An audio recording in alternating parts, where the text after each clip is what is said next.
que a Xunta está eh,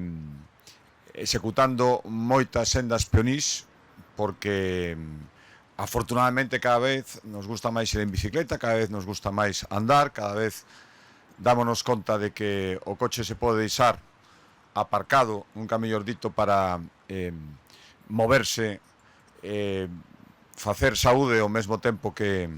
conectamos lugares. E creo que esta senda, que probablemente no, donde a Xunta de Galicia fixo o maior esforzo económico,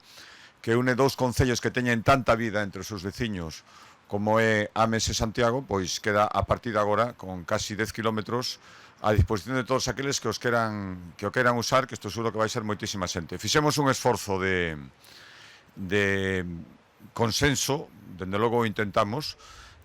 sabendo que iba a atravesar moitos lugares, facer un trazado o máis agradable, o máis atractivo posible para todo o mundo. Lamento que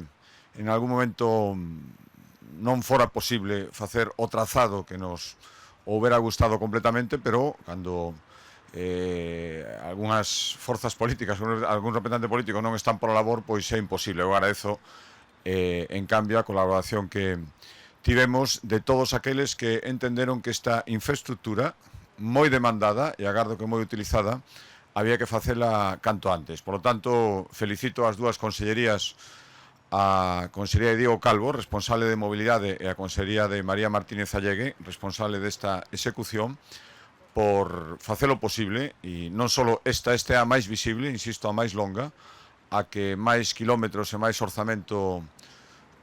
supuso, pero en toda Galicia estamos facendo este tipo de actuacións, porque cada vez, xa digo, nos gusta máis andar. Favorecen tamén a seguridade vial, cousa moi importante en moitísimos sitios, e, polo tanto, pois, a disfrutala, e a unión que hubo sempre, como decía, entre estes dos concellos, a partir de agora vai ser moitísimo máis. Ese aparcamento público en Milladoiro vai se unir coa cidade administrativa de San Caetano, a cidade de todos os galegos, e neses 10 kilómetros que hai entre unha parte e outra haberá moitísimas historias que a partir de agora poderán ser disfrutadas por moitísima xente. Moitísimas gracias.